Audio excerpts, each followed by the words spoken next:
all the Filipinas, there were two that seemed to be really choosing him. So then he chose the one with the biggest boobs. Just kidding. He chose the one that was more agreeable and more enjoyable to be with. So the lesson here is that, welcome to Smart Girl Philippines. I'm Irish, and the topic of today's Shark Talk is 7 failed dating strategies in the Philippines. This didn't work. In today's episode, I want to share with you 7 failed dating strategies in the Philippines. These are strategies that might sound really smart, but for guys who tried them, they figured out that things don't always play out the way you think they will. And they ended up learning the hard way. And just so it's not all bad news, I'm going to be sharing 3 dating strategies that actually work in the Philippines. Let me preface this by saying that all of these stories are true. These weren't written by ChatGPT or just made up. And like they say, if you want to catch a fish, ask a fisherman how to do it, not a fish. So these are stories from foreigners that I know here in the Philippines about what worked and what didn't when it came to hooking a Filipina. There are young, beautiful Filipinas everywhere in the Philippines. Some guys show up and easily find a girlfriend or wife. But for other guys, it's incredibly hard. And the reason is that they usually have the wrong strategy. Quite often, guys end up overthinking things and trying to be too smart for their own good. It reminds me of a story my uncle told me. He said when he was young and working in Pasay, he and a friend visited the casino and kept watching the roulette wheel. He said they noticed that it would always go back and forth between red and black every few spins.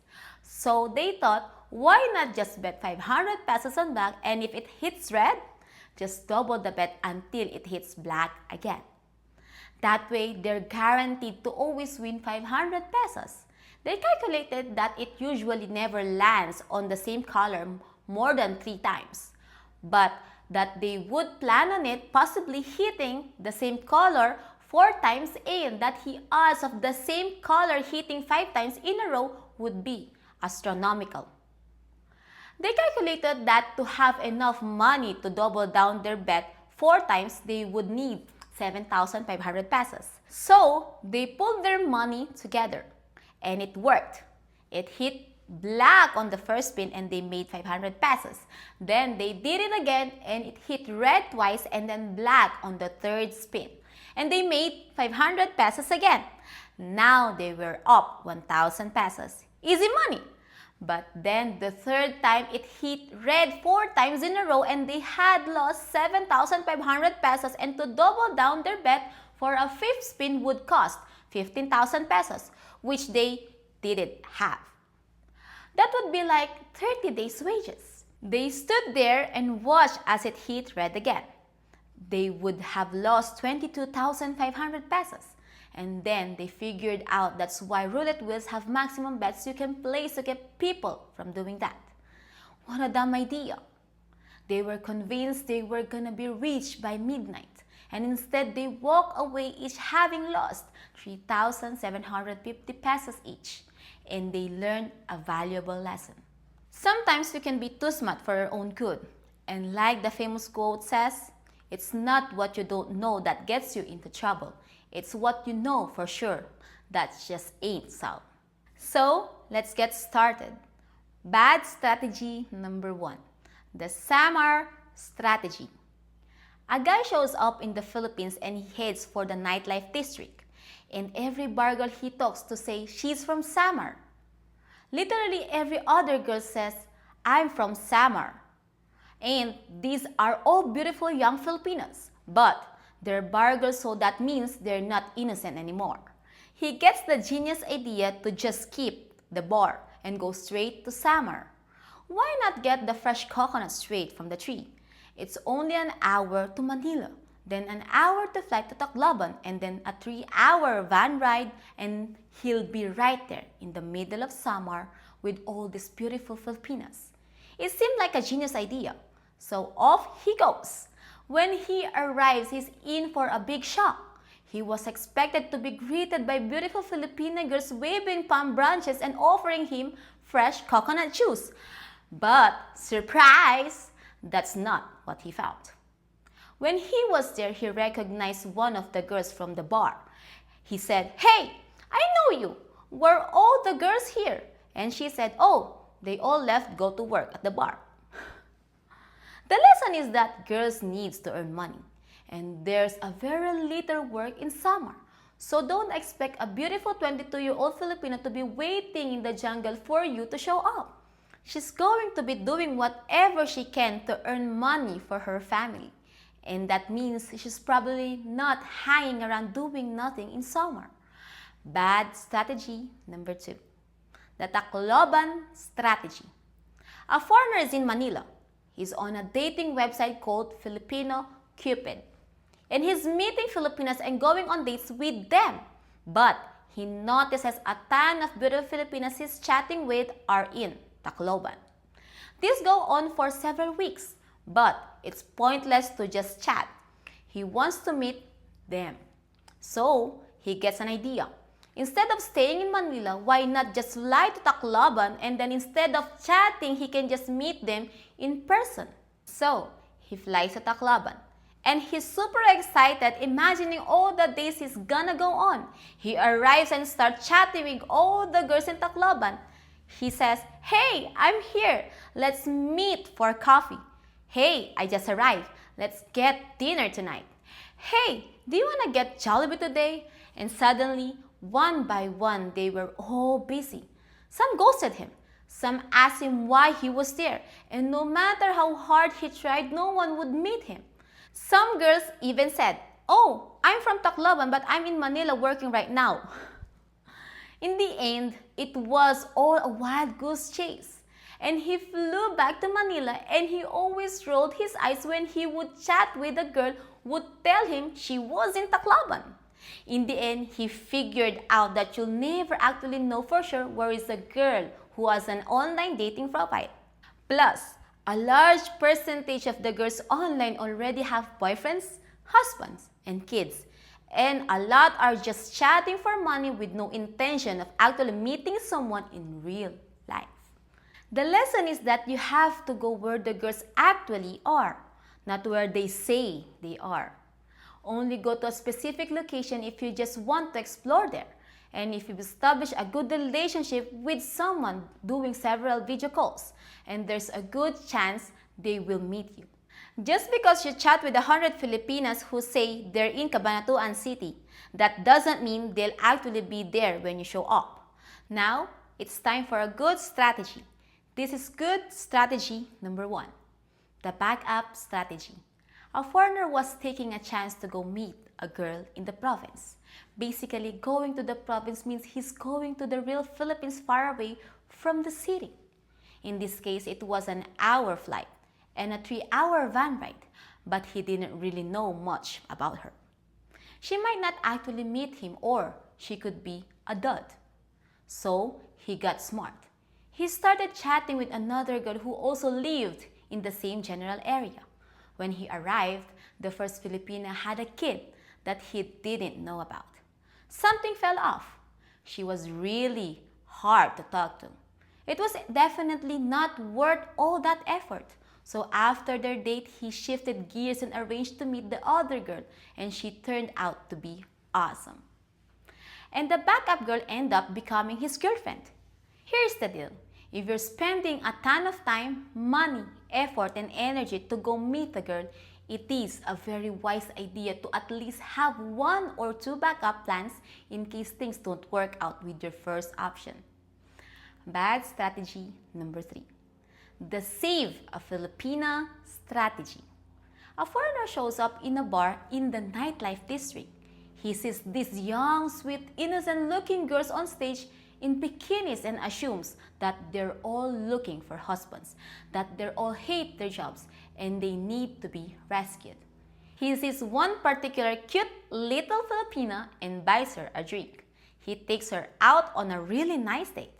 He buys her a nice dinner and takes her to karaoke where they laugh and talk. And by the end of the night, he's completely fallen in love with her. he starts making a plan for how to help her quit working at the bar and marry him. The next day, he returns to the bar to see her, and a waitress pulls him aside and says, "I'm not sure if you're aware of this, but that girl has worked here for 5 years. She's a lesbian and lives with her girlfriend. So just be careful spending too much money on her." Not so innocent after all. The lesson is that if you think the bar is the place you go to look for a wife, it's a pretty bad strategy. I'm not saying it can happen or doesn't happen, but it's very similar to the roulette story. You're probably going to lose more and more money the deeper you get. Bad strategy number 4. The waitress strategy. A foreigner has lunch in a small restaurant and his waitress is absolutely beautiful. She smiles at him and makes him feel special. He instantly falls in love. So he comes back for dinner, and then the next day for lunch, and then dinner again. And he does this for a week, connecting and flirting with her more and more each time. He asks her if she is single and she says yes. He gets her number and he messages her, but she only gives short replies and she keeps telling him her work schedule so he'll know when she was working so he can come to the restaurant to see her. After eating there dozens of times, nothing ever happens. No date, no hookups, nothing. The lesson here is that once you start returning to a restaurant, the waitress puts you in a customer zone. And once you're in the customer zone, you'll never leave the customer zone. She'll message you to get you to come back to the restaurant so she can get more tips. And the restaurant will have more business. But don't expect to go on any dates with her. If you keep showing up, it just makes you a threat to her privacy and a threat to her employment. It will create gossip with her co-workers and it could get her in trouble with her boss. Some restaurants even have a policy that waitresses aren't allowed to be openly dating customers. So, if you meet a waitress that you really like, leave her a good tip. Get her WhatsApp number right away and stay out of the customer zone. Okay, time for a good strategy. Good strategy number 2, the puppy strategy. A foreigner showed up in Manila to look for a Filipina girlfriend. He used dating apps to set up dates, and over the course of several weeks, he had gone out with around a dozen Filipinos. He went with some of them multiple times and had a growing list of contacts in his phone. After a month, he sat back and evaluated which Filipinos were actually choosing him, which ones initiated dates, which ones messaged him first, which ones weren't too busy to meet.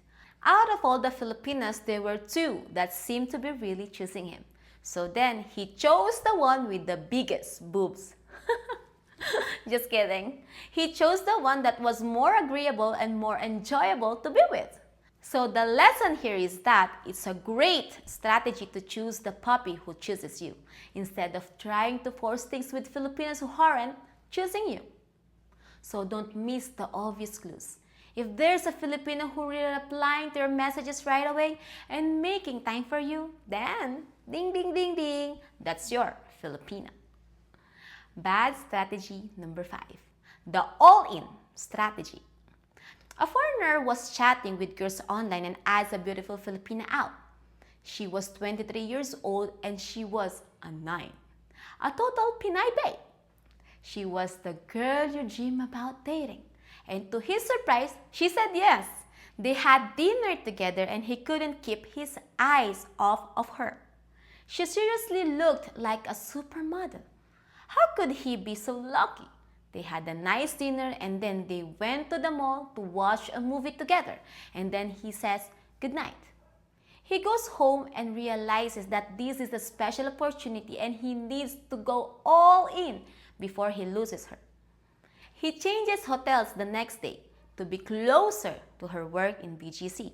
He goes out with her every night for the next week and starts talking about her quitting her job and getting a fiancé visa. And the next week, he books tickets to go meet her family in the province. They show up together and he has a big lechon party for the whole family. But something starts to seem weird and he can't quite put his finger on it. 2 weeks later, it all makes sense. The girl is batshit crazy. She was quiet at first, but now she's doing things that are scary. Acting psycho, giving him the silent treatment, saying scary stuff, and doing weird things. And then he realized this was a horrible strategy. He broke up with her and she threatened to unalive herself and started sending him pictures of her wrist. Yikes! The lesson here is that you need to take your time to get to know any Filipina you meet, no matter how hot she is. Going all in on someone you just met is a bad strategy. Bad strategy number 6, the Boracay strategy. A foreigner took his Filipino girlfriend to Boracay. And the whole time he was there, he saw beautiful Filipinas everywhere working in the restaurants and hotels. A few months later, when he and his girlfriend broke up, he had a brilliant idea. He would just head to Boracay to stay for a few weeks to find a new girlfriend. It would be like shooting fish in a barrel. So he shows up there and starts asking Filipinas out. And one by one, he finds out that they're all busy. They are only there for one reason, to earn money for their families. They're all under contract. Almost all of them have boyfriends and they all want no issue with their work. The lesson here is that location matters in the Philippines. Boracay or El Nido or any of the other super hotspots for tourists are horrible places to go try to find a serious Filipina girlfriend. All those Filipinas are going to be busy working. And there are way too many tourists coming and going. That would be the equivalent of going to an airport to find a date. At an airport, everyone is either coming or going or they're working. Airports aren't for dating. Your best bet is meeting Filipinas in normal places and then taking them to tourist hotspots. Not the other way around. Bad strategy number 7, the home country strategy. A foreigner who had just returned home from a trip to the Philippines had a genius idea. What if he used Filipino Cupid to search for Filipinas living in the United States? And to his surprise, there were actually a few dozen. And he thought, how much easier would this be if I didn't have to go to the Philippines? I could date them right here. So he starts chatting with them, and after several weeks of chatting, he sets up dates with 2 of them. And getting to meet them in person actually took a lot of work because they weren't close to where he lived. And both dates ended miserably. One of the Filipinas was a widow and had mental challenges, and the other Filipina was homeless, had been kicked out of her family's house, was addicted to her phone, and didn't want to work. Basically, he spent a ton of energy and hundreds of dollars to end up on dates with 2 duds. The lesson is that once a Filipina leaves the Philippines, it's usually game over. If she is in your home country, it means another guy or a family member brought her there. And there is going to be a lot of baggage, a lot of financial pressure. She's going to be very busy working, or it's going to be a very complicated. If a beautiful Filipina has made it to the United States and she either has a ton of free time and is totally single, then something is horrible wrong. But hey, it's really a great idea on paper. It just doesn't usually work in real life. So, let me conclude with one last good strategy, the guapo strategy. Guapo means handsome in Tagalog. Several years ago, a foreigner who was around 300 pounds came to the Philippines thinking it would be super easy to get a date as long as he had money. So he showed up in the Philippines and he didn't really pay attention to his physical appearance, and he went out looking for dates at the mall. And when he asked the girls if they were single, they all said no, and that they had boyfriends. Long story short, the dating options weren't as exciting as he thought they would be here. So during 2020 and 2021, he lost 70 pounds and came back to the Philippines in new clothes. with a new haircut and made sure to wear lots of cologne. And then when he went to the mall, mysteriously all the girls were now single. He quickly found a girlfriend and they still together today. The lesson here is that looks still matter. Getting a new shirt, a new haircut, a new cologne can work wonders when it comes to dating in the Philippines. The last time I checked, Filipinas still like handsome guys who look nice and smell good. And no matter how good you look, there's always room to get 1% better. So it's always going to be a good strategy to improve your physical appearance no matter who you are or where you are when it comes to dating. What do you think? Please let me know in the comments below. If you enjoyed this video, you may consider signing up for my free weekly newsletter called SMART123.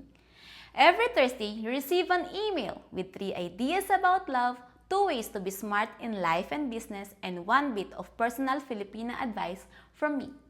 Just click the link in the description below to try it out. It's free, and you can unsubscribe at any time. And as usual, don't forget to hit the like and subscribe button for the good luck of the Philippines.